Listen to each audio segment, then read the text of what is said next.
Hi, my name is Aya. You're watching Aya Reads, and I'm here to talk about my book Boyfriends, aka the reason why I'm still single. Apparently, my type is fictional men written by women, because yes, all of these are written by women. While I was making this list, I honestly thought I was gonna have more than 10, but here we are, it's just 10. These fictional men are very special to me. I have some of them I've loved for a decade. So yeah, I love them all for different reasons. My absolute favorite though is Rhys. Rhysand from Court of Thorns and Roses series. I honestly don't think anyone can ever compare to this man or this male. You see him in the first book, but his story really starts in the second one, Court of Mist and Fury, which is this one. I've always been intrigued by him. Ever since the first book, I was like, ooh, who's this mysterious, handsome stranger? But then in the second book, I fell in love head over heels, just as Feyre did. He is the perfect man in my opinion. I fucking love him. I have always loved him. I will always love him. Even in books where he's supposed to be unlikable, as in like in the first book, but also in A Court of Silver Flames, which is Nesta's book, I still loved him. I honestly, like, I think not even fictional men can compare to him, but also like not even real men can compare to him. He is, I don't know. I think there's a reason why he stole so many of our hearts. I think he's such a great male character, and I love him. I love how much he supports Feyre. And I love him. Like, I think, like, the way he's described, like, looks-wise, I think I would fall head over heels in love with him. But also, mostly, obviously, his personality. Yeah. I gotta tell you, I already know. I'm not gonna have actual points that I can make or coherent thoughts. I'm just gonna gush about these men, so hopefully you're okay with that. Another one that I have loved for a very long time is Will Herondale. Ugh. The way I've loved him ever since the first book, but especially in the second book. The way he loves his friends, the way he loves Tessa, the fact that he's so funny. I really love funny characters. They just endear me to them so much. And I love this tortured past that he has, this tortured but funny hero. I love the way he loves Tessa and the way he's just willing to sacrifice his own love for his best friend. I love it. And also the way he's described, once again, exactly my type. Dark, broody, handsome. I am planning on rereading this series next year. I really wanted to do it this year, but I didn't really have the time. And I am wondering if I'm still gonna love him as much as I did the first time around. But I do know, like, he has a chokehold on me. I never stopped thinking about him and loving him. So yeah, Will Herondale, top tier book boyfriend in my opinion. Another one that I have loved for years is Adrian Ivashko from the Vampire Academy and the Bloodline series by Rochelle Mead. So I actually loved him ever since we first met him in the second book in the Vampire Academy. So he had a big crush on Rose, and I knew that they were never going to be together because obviously she loved somebody else. But I was very intrigued by Adrian. I know that if this was a real man and I was Rose, I would 100% have chosen him.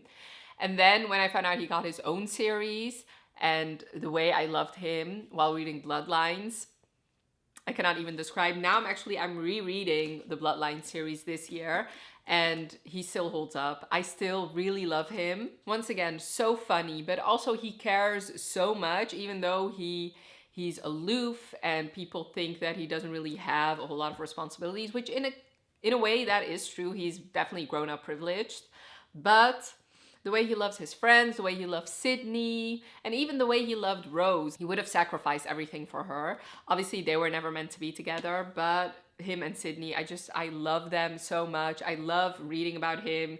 He's such a great character on his own, but as a love interest, I fucking love him.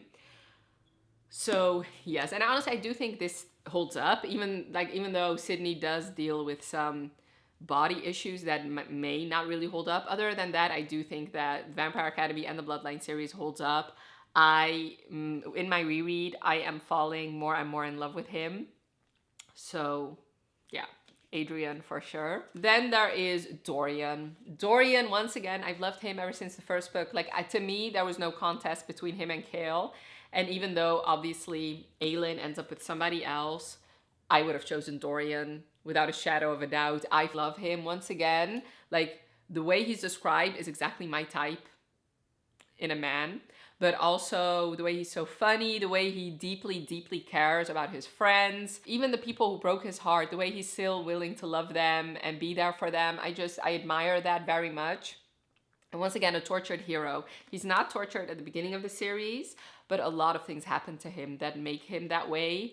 And he's just my baby. I love him. The way he is with his dogs, the way he's, you know, he is very privileged. Like, he's a prince to a very large kingdom, but the way he still cares and the way he still falls in love with people who he's not supposed to fall in love with. And yeah, I've loved him ever since the first book. Ever since Throne of Glass, I have been Team Dorian, and I never stopped being Team Dorian. I love him, and I do love that even though he's not the main love interest, he does have his own HEA. I'm gonna leave my recent ones at the end. So another one I really, really love. See, you can sense a theme here with me. Funny, like, guys apparently from royal background. The other one is Nikolai Lantsov from the Grisha series. I haven't read King of Scars yet, so I don't know how I'm gonna feel about him once I read his own trilogy, but I loved him in the Shadow and Bone series. He's one of the reasons why I ultimately ended up loving that series, because it wasn't Alina and it wasn't Mel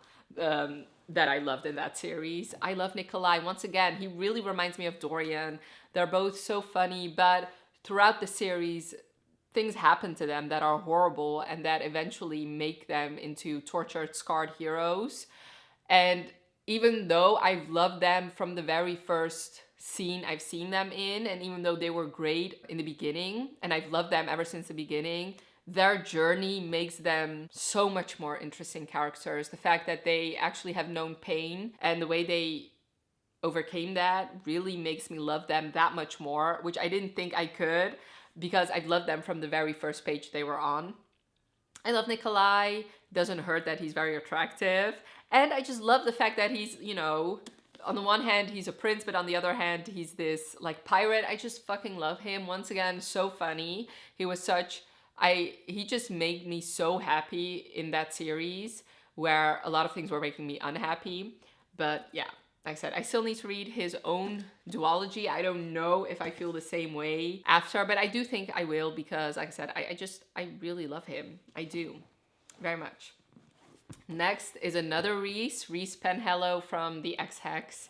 I don't know, this to me, he just feels like the most normal guy out of the bunch. Once again, the way he's described is definitely my type. But also, once again, funny. He knows how to laugh at himself. I think he just makes me happy. Every time I read about him, I just swoon over him. I love the way he loves Vivi. I love that, you know, he's able to make fun of himself. And I just want to go to this small town and meet Rhys and fall in love with him too. And I also love that we actually get to see in this book him maturing, because we meet him, or at least Vivi meets him 9 years ago when he just got out of his teens, basically. And now all the lessons he's learned, we get to see a more mature version of him, which I really loved. And I wish this book was longer, honestly. This is one of my favorite books. It's barely 300 pages. But I would have read 200 more of just Rhys and Vivi loving each other. And then the last one that it was not from 2023 is Graham Montgomery from Never Seduce a Scot. This is the only historical romance hero in here, and I could have picked a lot more, but out of all of them, this one has just stuck with me the most. And I do think with the other ones, maybe if I reread them, they might end up as like one of my book boyfriends. But Graham, he just had me from the very beginning. What I love about him so much, like I said, is the way he loves his family, the way he loves Evie or Eveline, even though like she's the literal enemy, the way he just stands up for her, the way he's there for her, the way he loves her, the way he's so patient with her, and also the selflessness of this man, the fact that he's willing to marry her even though he thinks that means that he'll never have an heir and never have children of his own.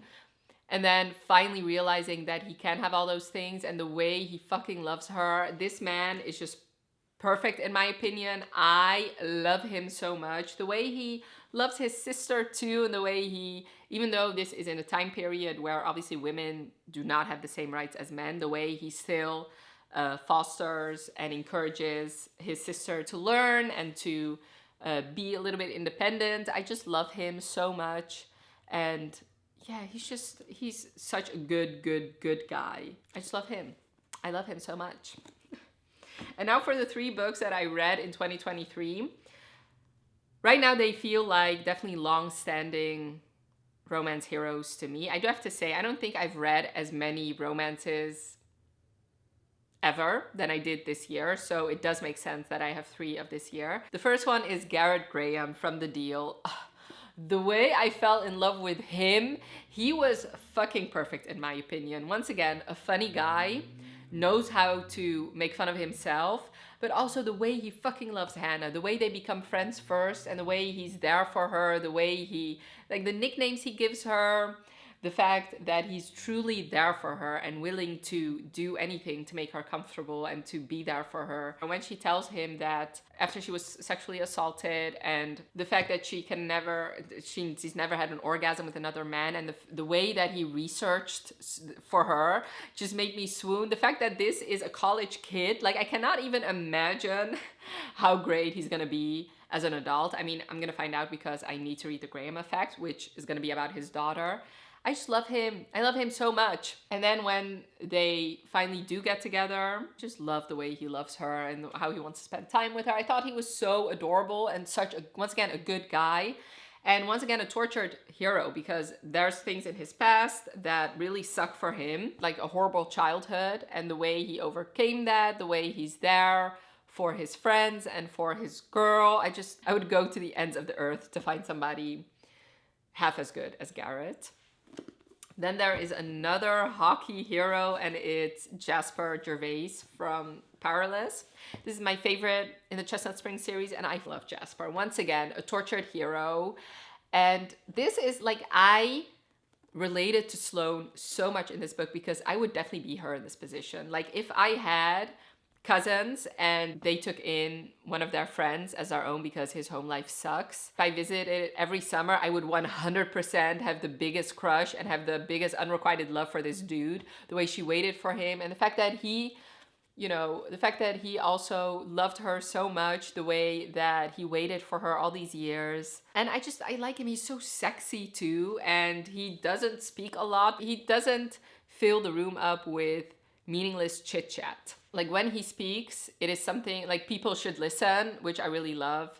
And yeah, I love him, the way he cares, once again, about his friends, about his family, about Sloane. Even though he loves her and she's getting married to somebody else, he's gonna be there and he's gonna grit and bear it, basically. And I just love him. I fell in love with him while reading the Chestnut Springs books, and I keep thinking about him constantly. Like he is definitely my Roman Empire. Love him. And then last but most certainly not least, this one will 100% stand a test of time. There's not a day that goes by that I don't think about him, and it's Ryan motherfucking Shea. I love this man so much. Like he might rival Reese at one point. The thing is, Reese does have more books, obviously, but Ryan...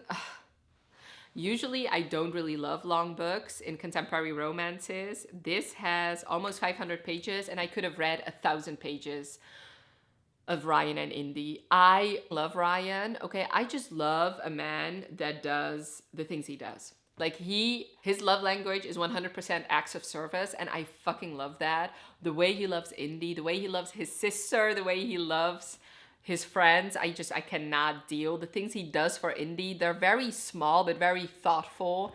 You know, knowing that she loves iced coffee and like when he makes coffee in the morning, putting hers in the fridge for her so that when she wakes up, it's already cold for her. Like, stop it. The fact that he knows she loves reading romances and he builds her a bookcase. Like, those are small things. Like, they don't take a whole lot of effort. And the fact that he just does them. And the fact that he does all those things before they're even together. Like, her father is deaf, And she's had friends all her life that have known her father all their lives and they never bothered. Whereas he, even though they're not even technically friends, the way he already started learning sign language just to communicate with her father, like, stop it. Like, just stop. This man is fucking perfect. Like, once again, I would go to the ends of the earth, and if I could find a man half as good as Ryan Shea, I would be the luckiest woman in the world. I love this man. I realize and know why so many people fell in love with him, and I dare you to not fall in love with him when you read this book, because I honestly think that is an impossible task. I love him. I really want to reread this book already because I know I'll only love it more with each reread. I think Ryan Shea is the most perfect man ever to walk the fictional world.